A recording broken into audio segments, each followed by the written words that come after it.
इनके जीवन में प्राप्तव्य है, ये प्राप्त है इन्हें, ये समझने का पुरुषार्थ आज करता हूं। घटना जैन दर्शन में आती है, बड़ी प्रसिद्ध घटना है। एक सेठ जी मुनि भक्त थे और इस प्रकार से गुरु भक्त थे कि वो कहीं भी जाए गुरु की भक्ति करने में पीछे नहीं हटते थे।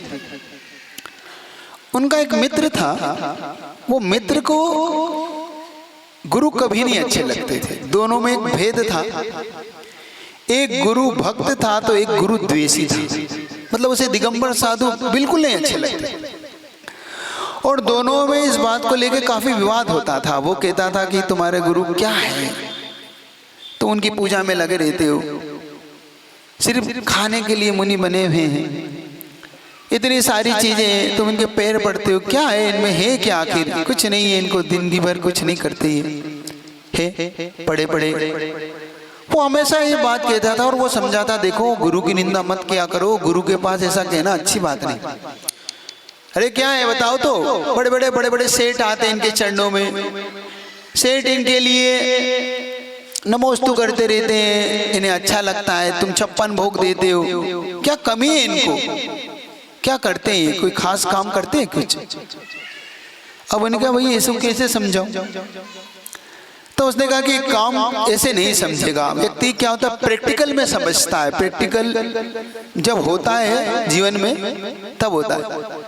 ये खुरई की घटना है। खुरई में एक बार क्या हुआ, ओ मंदिर में थोड़ा सुनिए। तो खुरई में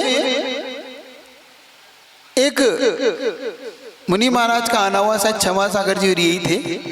तो ये उस समय अब दिगंबर मुद्रा में आहार के लिए जाते थे, तो वहां पर एक व्यक्ति था जो थोड़ा सा द्वेष रखता था। तो वो कहता था तुम्हारे दिगंबर साधु हैं, हमारे यहाँ से निकलते घूमते। तो जब वो निकलता था तो आहार पे निकलते थे तो वो भी कपड़े उतार देता था। वो कहता मुझे भी प्रदान करो, मैं भी मुनि बन गया। अब लोगों ने समझाया, देखो ऐसा मत क्या करो, अच्छा नहीं है। समाज ने भी समझाया, उसकी समझ में नहीं आया। वो बार बार इस काम को मतलब अपमानित करने के लिए, साधुओं को अपमानित तो जैन समाज के लोगों को अपमानित करने के लिए करता था। तो एक दिन एक टीआई आई हुई थी वहां पे, महिला टीआई। उस महिला टीआई को जब इन्होंने बताया कि ये इस प्रकार से हमारे गुरुओं के लिए करता है, तो उसने कहा कोई बात नहीं, अब ये करे तो मुझे बता देना। संयोग से उसने फिर वही काम किया। तो उस महिला टीआई ने अपनी जीभ उठाई, सीधी उठा के उस व्यक्ति के पास पहुंची और उसको पकड़ा। तो उसने कहा कि आप मुझे क्यों पकड़ रहे हो, उन साधुओं को भी तो पकड़ो जैसा घूमते हैं, कि तुम पहले मेरे साथ चलो, तुम्हें बड़ा शौक है दिगंबर होने का, मैं बताती हूँ क्या होता है दिगंबर। वो लेके गई, तुम्हें दिगंबर होने का और आहार करने का शौक है ना, मैं बताती हूँ दिगंबर साधु क्या होती है। उनके एक काम करो, इसके सारे बाल उखाड़ो पहले। तो 4 ठोलों ने उठा के जब बाल उखाड़े उसके, जब वो चिल्लाया नहीं, तू दिगंबर बनना चाहता है, पहले तू अपने बाल तो संभाल ले। तू एक समय भोजन करने का नियम ले सकता है, तू पैदल चल सकता है, तू जिनकी नकल कर रहा है, तू जिनको अपमानित कर रहा है, जानता है तू वो कौन है? जब उसने इस बात को उसे एहसास कराया और उसे जब लगा कि मैं कितनी बड़ी गलती कर रहा था, फिर उसने क्षमा मांगी कि हाँ मुझसे गलती हुई, मैंने ऐसा नहीं करना चाहिए जैसा साधु के साथ हुआ। जब याद रखना, जब उसने उसके मित्र ने उसे प्रैक्टिकल करके समझाया, तो प्रैक्टिकल में उसने कहा कि भाई मैं बाहर विदेश जा रहा हूँ। उस समय जहाज से जाते थे, उस समय जहाज में बैठ के जाते थे। तो एक काम करते, तू मेरे साथ चल रहा हो तो चलो। तो सेठ जी ने कहा कि मैं भी चल रहा हूँ। सेठ जी के साथ वो हो लिया और जब वो सेठ जी के साथ चल पड़ा, सेठ जी के साथ वो आगे बढ़ गया, जहाज में बैठे। संयोग से अष्टानी का पर्व वहां आया। अष्टानी का पर्व आया तो उसने कहा कि देखो भाई मैं तो भोजन नहीं करूंगा, 8 दिन मेरा उपवास है, सेठ जी ने बोला। तो उसने कहा कि भाई मैं अब तुम और मैं मित्र हूं और तुम नहीं खाओगे तो मैं भी नहीं खाऊंगा। तो उसने कहा देखो मैं उपवास इसलिए रख रहा हूं, मैं उपवास इसलिए रख रहा हूं कि मैं जब तक गुरु को आहार दान नहीं करता, क्या नहीं करता, गुरु को आहार दान नहीं करता, मैं तब तक भोजन नहीं कर रहा। ये मेरा नियम है।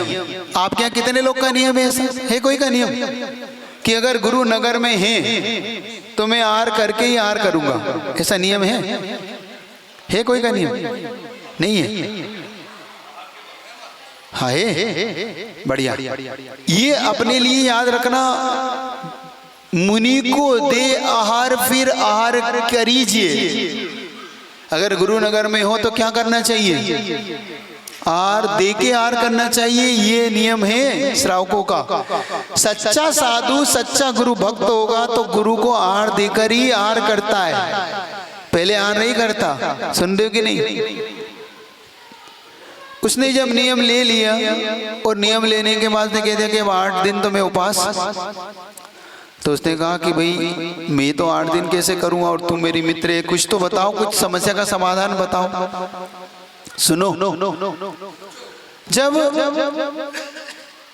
उसने कहा एक समाधान है अगर तुम चाहो तो। इधर देखो, इधर देखो, मेरी तरफ देखो। समाधान एक है, अगर तुम मंजूर कर लो तो। कैसे? तुम एक काम करो, 8 दिन के लिए तुम मुनि बन जाओ। क्या कह रहा? 8 दिन के लिए तुम मुनि बन जाओ और कुछ नहीं करना। अगर तुम मेरा भी उपवास नहीं होगा, तुम्हारा भी उपवास नहीं होगा, और तुम्हें 10,000 स्वर्ण मुद्राएं दूंगा। कितने दूंगा? और मैं तुम्हें वादा करता हूं, मैं किसी से नहीं कहूंगा कि तुम मुनि बने थे। 9वें दिन तुम कपड़े पहन लेना, बस 8 दिन की बात है।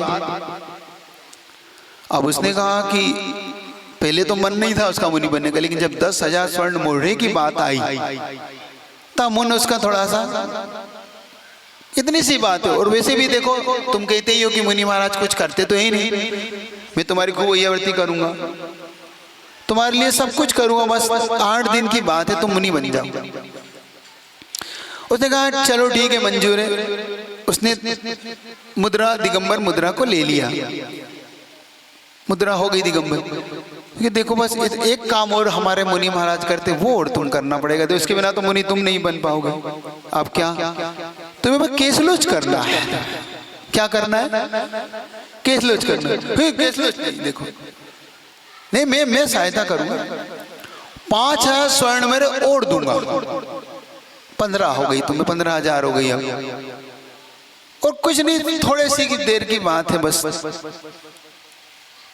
उसने बड़ी मुश्किल से हाँ भरी और सेठ जी ने केसलो शुरू करे।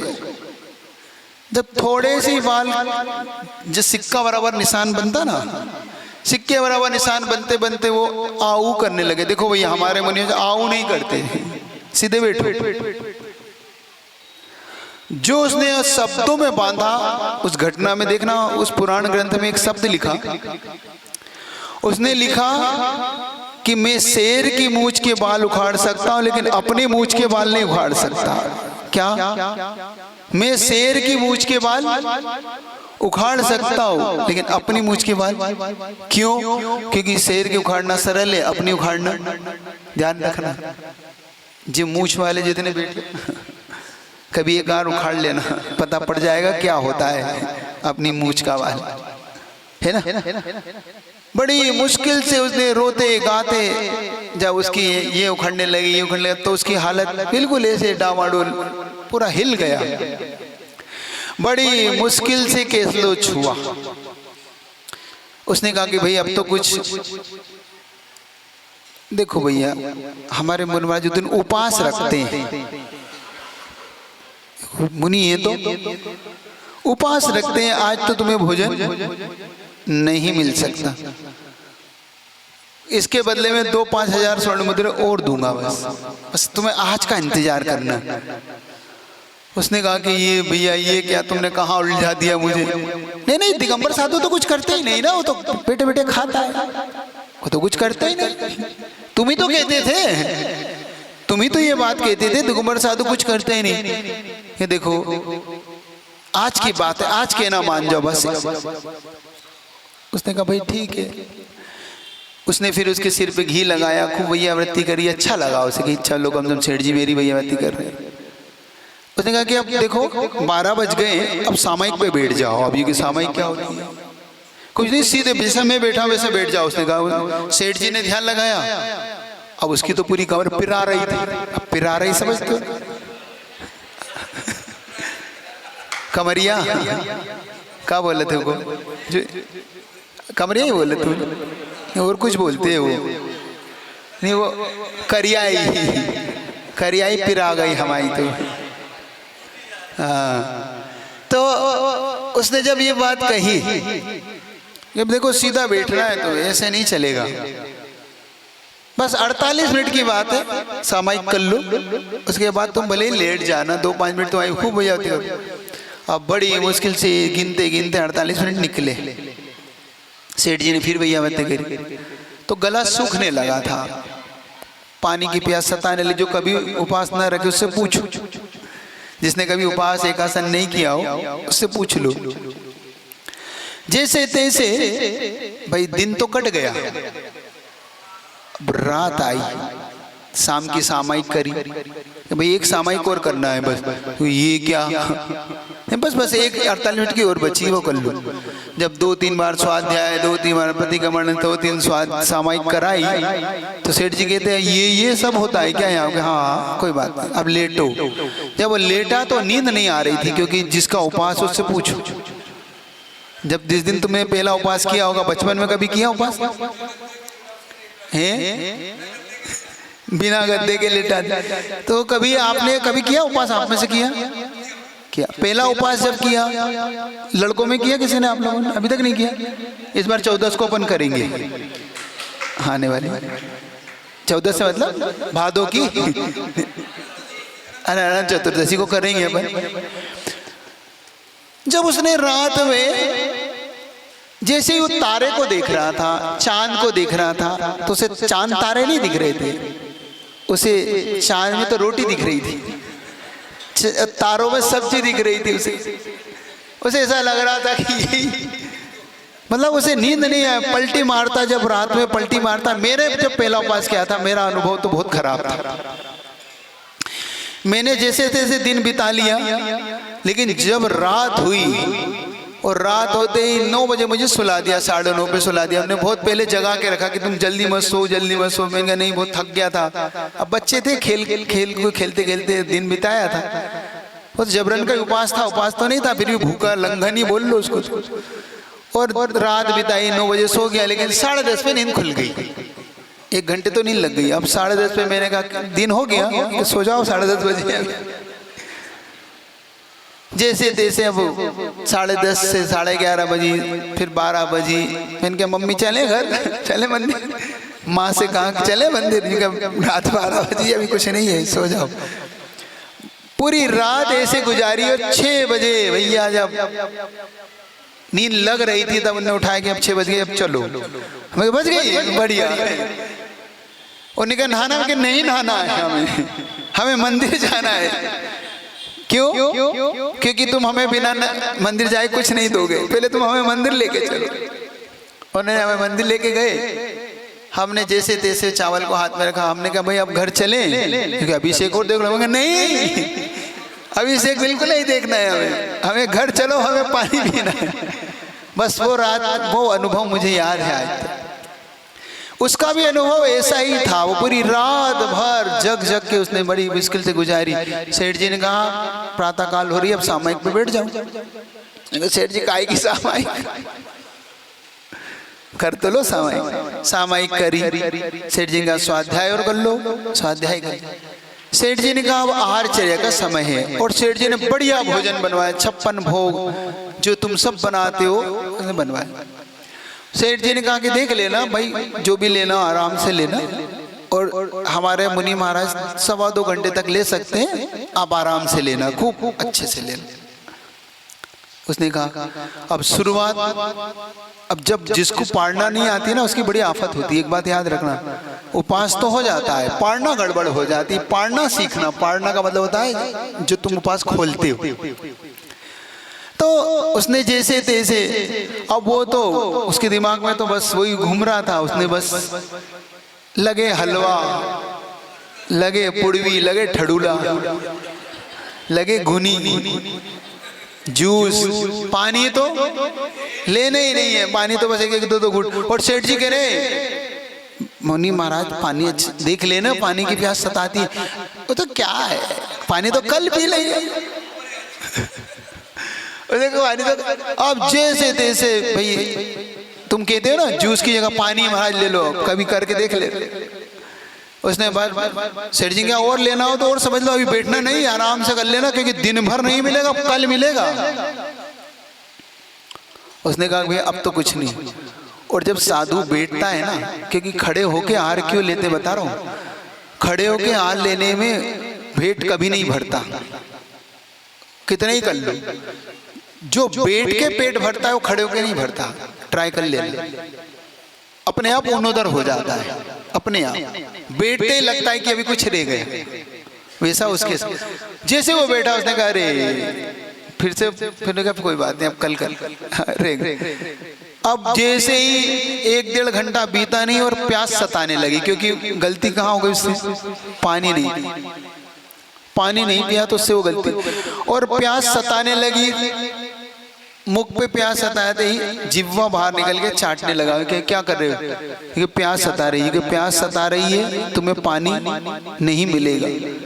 अब वो पानी करने लगा, पानी नहीं मिलता, हमारे साधु सिर्फ एक समय वाले हैं, सोचा। अब जैसे तैसे वो रात्रि, दिन कटा, रात्रि में बिल्कुल प्यास पानी तड़प के।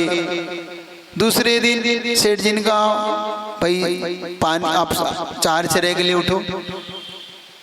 उठे तो अब पानी पी रही, सुन रहे हो कि नहीं? अब क्या हो रहा है, पानी ही पी रहा है। सेठ जी का आहार भोजन आज नहीं करना है क्या, आज 56 भोग। अब उस दिन पानी पी के रह गए, अब भूख लगाई। उसको पहली बार महसूस हुआ कि जिन दिगंबर साधुओं की मैं निंदा करता था, जिन दिगंबर साधुओं के बारे में मैं व्यर्थ की भ्रामक धारणाएं बना के बैठा था, वो दिगंबर साधु दिगंबर नहीं होते, वो धरती के भगवान होते हैं।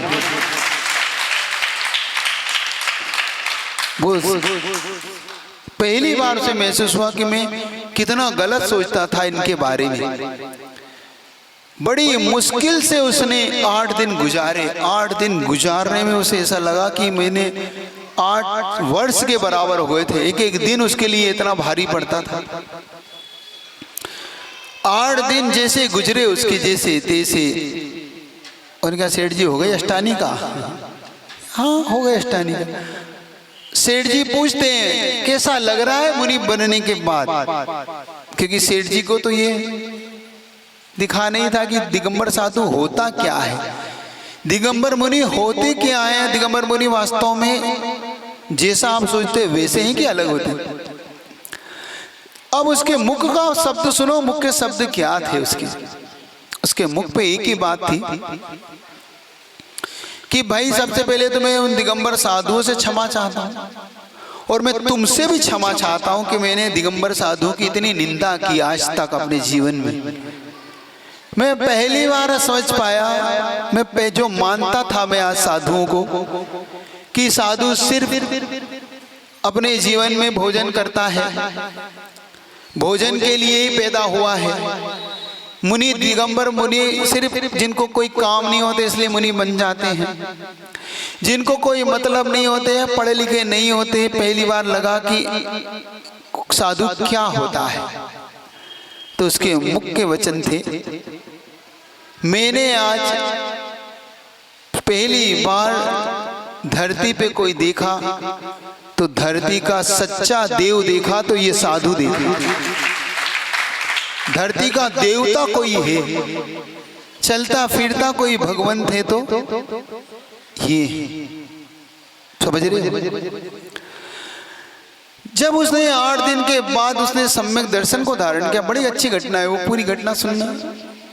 8 दिन के बाद उसने अपने मिथ्यात्व को दूर किया, अपने अंदर से जितनी धारणा थी सारी धारणाओं को दूर करके, जैसे अभी मैं तुम्हें रक्षाबंधन की जो घटनाएं सुना रहा हूँ, रक्षाबंधन की कथा भी शुरू की, अभी तो आगे जब बढ़ेगी, जब आपको पता पड़ेगा कि वो 700 मुनि महाराज पे कैसे उपसर्ग हुए, किस प्रकार से उन्होंने उपसर्गों को झेला है, तब आपको लगेगा कि दिगंबर साधु किस प्रकार की घटनाओं से आगे बढ़ता है, इनका जीवन कैसा होता है।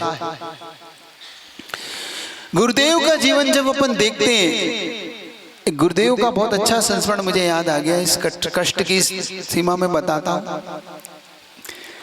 कि गुरुदेव जब किशनगढ़ अजमेर से बिहार करते हुए इस बुंदेलखंड की धरती पे आए, तो गुरुदेव को बड़े बाबा जब भाग गए, कुंडलपुर की धरती पे उन्होंने कदम रखा, कुंडलपुर की धरती पे जब वो आए, लेकिन उनकी पीड़ा आज की नहीं थी। जो मंदिर देख रहे हैं ना अपन, ये पीड़ा आज की नहीं थी। ये पीड़ा जब पहली बार गुरुदेव मंदिर में पहुंचे थे, तब से गुरुदेव का मन बड़े बाबा को लेके चिंतित रहता था, और बड़े बाबा को मंदिर का भव्यता आए इस बात को लेके उस समय से सोचते, जब पहली बार गुरुदेव ने दर्शन किए थे, पहली बार कुंडलपुर के दर्शन किए 1977 में, मतलब 1977-78 में गुरुदेव वहां पहुंचे थे पहली बार। हाँ 76 में, हाँ 76 में, 76 से गुरुदेव। और गुरुदेव के गुरुदेव थे ज्ञान सागर जी महाराज ने किशनगढ़ में एक मंदिर की नींव रखी थी कभी। उस मंदिर का पंचगणक होना था, क्योंकि ज्ञान सागर जी महाराज की समाधि हो गई थी, तो वहाँ की समाज की ये भावना थी कि ये मंदिर का पंचगणक आप करें, क्योंकि आपके गुरु ने इस मंदिर की नींव रखी है, गुरुदेव ने बनाया है, तो आप इसके पंचगणक को करें। सुनना साधु का जीवन क्या होता है, मैं बता रहा हूँ क्या दिगंबरत्व होता है, इस दिगंबर साधु का जीवन कैसा होता है। तो गुरुदेव ने सन 77 में जब वो उनके पास पहुंचे, तो गुरुदेव ने उसको टाल दिया।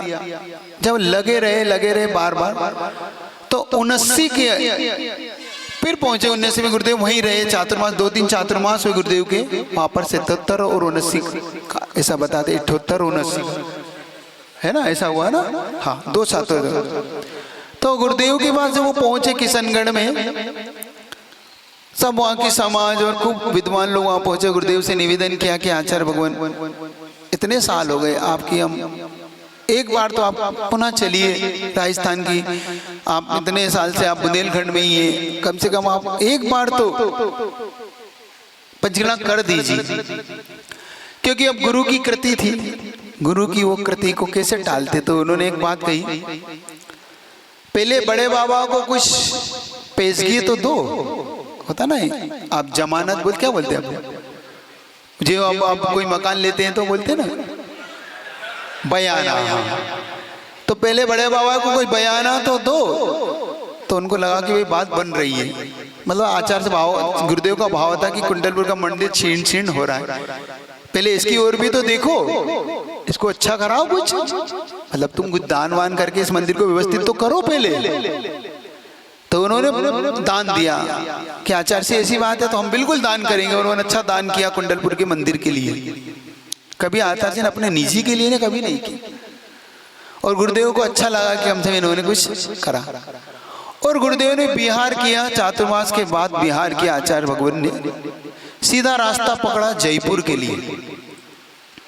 जयपुर वाला रास्ता यही केकड़ी वगैरह होता हुआ ये किशनगढ़ पहुंचता है इधर से होते हुए। तो लेकिन गुरुदेव ने वो रास्ता जयपुर होता हुआ डाला इधर से। संयोग की बात थी कि आचार्य भगवान ने जब उस रास्ते पे चल पड़े और गुरुदेव जयपुर पहुंचे, और जयपुर में उन्हें 106-107 डिग्री बुखार आने लगा। कितना? 106-107 डिग्री बुखार, और 1-2 दिन नहीं, महीनों तक आया। और इधर पंचगणक की तारीख वारीख उनने जो थी वो सेट करके तय कर दी, घोषणा कर दी कि इतनी तारीख को पेम्पलेट छप गए। इधर गुरुदेव का बुखार नहीं उतर रहा था, गुरुदेव का बुखार बढ़ता चला जा रहा था। और समय संयोग की बात थी कि आरिका जो समयमती, जो इनकी माँ थी, इनकी दीक्षा भी हो गई थी संयोग से बात। तो ये वहां मौजूद थी उस समय, और इन्होंने देखा, उन्होंने काफी पीड़ित देखा, लेकिन गुरुदेव कभी निगाह उठा के उधर देखते ही नहीं थे, क्योंकि वो जानते थे कि माँ है तो जरूर कुछ ना कुछ, फिर भी वो टालते थे, हाँ हाँ आशीर्वाद आशीर्वाद। जब तिथि 4, 5, 6 दिन रह गए मुश्किल से पंचकणा प्रारंभ होने में, गुरुदेव का जैसे संस्मरण अपन सुनते हैं कि गुरुदेव शिवपुर पहुंचे, उस समय गुरुदेव की स्थिति ऐसी नहीं थी। गुरुदेव के इन बाजुओं में, इन जंघों में इतनी जान उस समय भी ऐसे ही हो रही थी, मतलब लड़खड़ा, चलते समय भी लड़खड़ाते थे गुरुदेव, और भी उनका बिल्कुल निकट में होता था। गुरुदेव ने सबसे पहले कैसे अपनी बाजुओं, अपने जंघाओं के बल को नापा, देखना। वहां पे जयपुर में पार्श्वनाथ भगवान का जिनालय है, तो गुरुदेव आहारचर्या करके आए और गुरुदेव ने 3 परिक्रमा लगाई बेदी की।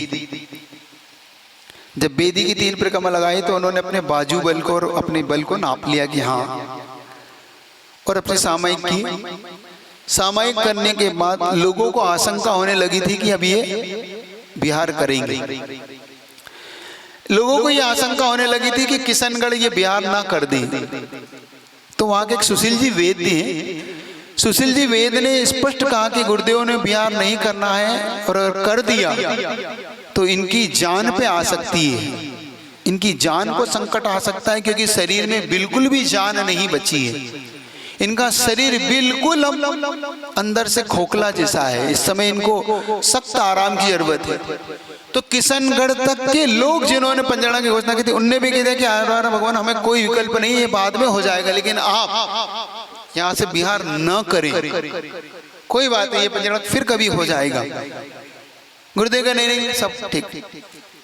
गुरुदेव का आत्मबल देखना क्या होता है, गुरुदेव का पेशेंस, आत्मबल देखना। जब गुरुदेव ने अपने दोपहर में जब सामायिक से उठे, लेकिन लोग इस बात को जानते थे कि गुरुदेव मानने वाले नहीं हैं, तो उन्होंने आपस में इस बात की तय कर ली कि एक डोली तैयार कर लेते हैं। डोली में जैसे ही गुरुदेव चलेंगे तो अपन गुरुदेव को जबरन डोली में बिठा लेंगे। और उन्होंने क्या योजना बनाई कि जैसे ही अपन गुरुदेव को रोकेंगे, डोली में बिठा लेंगे और डोली को लेके दौड़ चलेंगे, फिर तो गुरुदेव थोड़ी उतर पाएंगे। देखो योजना कैसी बनाई। और गुरुदेव ने ठीक 1:30 बजे अपने सामायिक से उठे और फिर 1 परिक्रमा 3 परिक्रमा लगाई और अपने बल को फिर देखा और सीधा पीछी कमंडल उठाया और जयपुर से बिहार शुरू हो गया। इतने में तो नगर में आग की तरह आग फैल गई खबर, और सब लोग इकट्ठे होकर गुरुदेव के, नहीं गुरुदेव बिहार मत करिए, लेकिन गुरुदेव मानने वाले थे नहीं। सुशील जी वेद ने घोषणा की थी कि ये ज्यादा से ज्यादा 500 मीटर चल पाएंगे, मतलब आधा किलोमीटर से ज्यादा बिहार नहीं करेंगे, इसलिए तुम डोली तैयार रखना। और जैसे ही ये बैठे थक के लिए इनके पाटा तैयार रखना है, बैठ जाए कहीं चक्कर ना आ जाए, इसके लिए सब चीज तैयार रखना। गजब हो गया गुरुदेव का। गुरुदेव ने उस समय बिना बैठे बिना कुछ करे 14 किलोमीटर बिहार किया। जो कह रहे थे 4 कदम नहीं चल पाए, डोली वाला पीछे लेके दौड़ रहे हैं, निवेदन कर रहे हैं, आचार्य श्री 5 मिनट विश्राम कर लीजिए, आचार्य श्री 5 मिनट बस। गुरु जी का हाँ हाँ हाँ, वो तैयारी में थे कि गुरुदेव बैठे और हम डोली में, क्योंकि उन्होंने कहा जैसे ही पाटा बैठेंगे चारों लोग उठाएंगे और जल्दी से डोली में रखेंगे। और मतलब उनने पूरी योजना बनाई थी, लेकिन सारी योजनाएं फेल। और गुरुदेव बिहार करते करते करते करते उस समय एक दूदू गांव पड़ता है, दूदू, उसका नाम सुना होगा। तो ये कुछ गांव है दूदू वगैरह, वहां पर पहुंचे, वहां से आगे, और बुखार देखो कैसा। इधर बुखार जो 105-6 था वो थोड़ा सा उतरा, और संयोग से देखो पानी गिरना शुरू हो गया बिहार में, और उनके शरीर से पानी लगने लगा, चिंतित होने लगे कि भीग रहे हैं और ज्यादा ना हो जाए। लेकिन प्रकृति उनके पक्ष में चली गई, वो जितना भीगे उतना बुखार गायब हो गया, पक्ष में चली गई, और गुरुदेव को अच्छा महसूस होने लगा। लेकिन कर्म किसी को नहीं छोड़ते। सुशील जी वेद ने पूरी दवाई की पुड़िया बना दी कि भाई ये दवाई चलना ही चाहिए। कर्म का उदय तेज था। गुरुदेव पहली अंजलि के लिए खड़े हुए और इतना बड़ा बाल, बैठ गए। और ये मैंने अभी कंफर्म किया जब कुंडलपुर में था, अभी कुंडलपुर में मिला तो मैंने ये कंफर्म किया कि आचार्य श्री गुरुदेव ऐसा हुआ था। तो गुरुदेव ने कहा हाँ नहीं, एक नहीं दो अंतर आए थे। जब मैंने कंफर्म किया तो वो देखना वो तो पहली अंजलि में उन्हें अंतर आया। अब लोगों को लगा भाई आज बिहार नहीं होगा, लेकिन गुरुदेव ने उस दिन भी बिहार किया। और उस दिन गुरुदेव 15 किलोमीटर का बिहार चले, 15 किलोमीटर उपास। फिर उन्होंने कहा कि भाई दवाई अब सावधानी से चलाना, लेकिन कर्म का उदय फिर तेज। दूसरे दिन फिर तेज, दवाई चल गई, पानी चल गया, 1 या 2 गिलास चले, फिर एक बाल, दूसरा दिन भी अंतराय।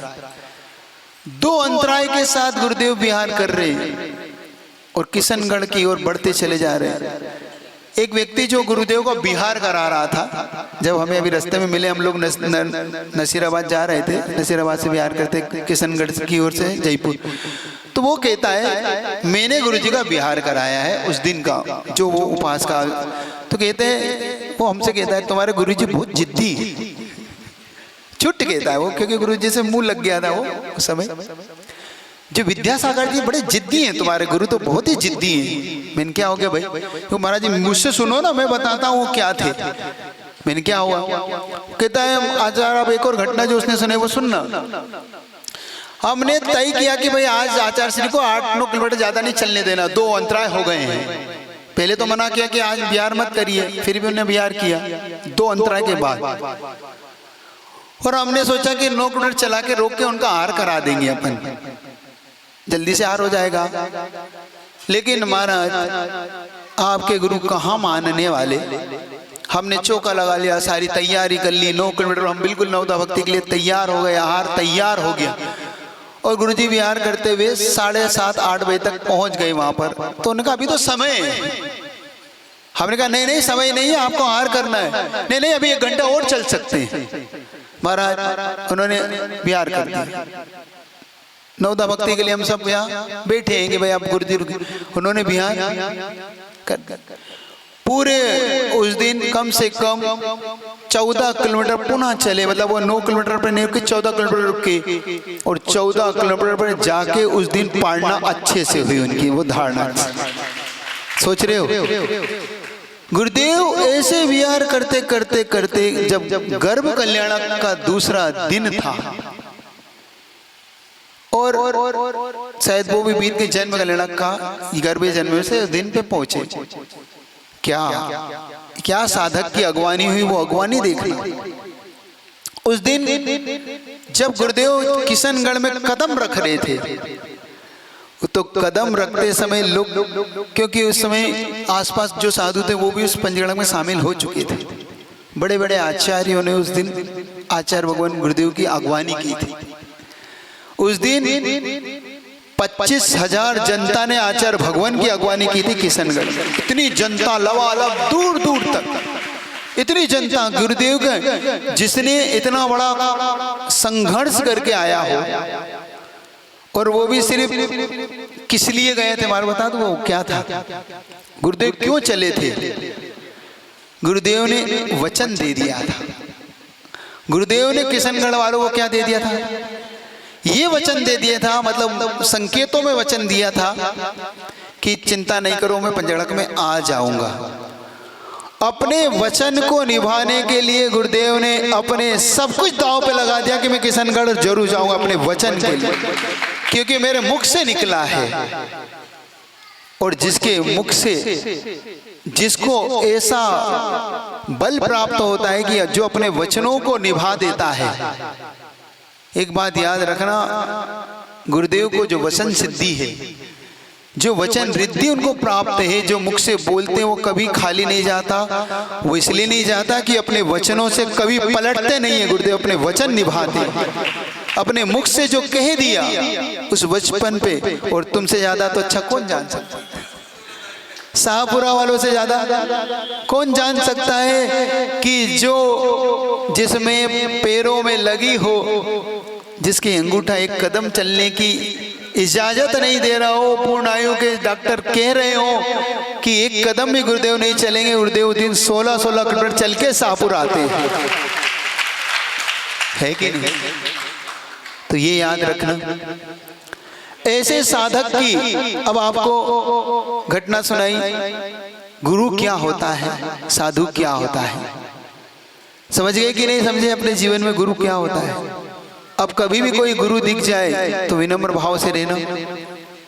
और जो आपसे कहा था, महाराज आ गए, महाराज के सामने भी मैंने जो बात रखी थी महाराज के सामने भी रख देता हूँ। महाराज इनसे मैंने ये कहा है, स्टॉप कर लो, मैंने ये कहा है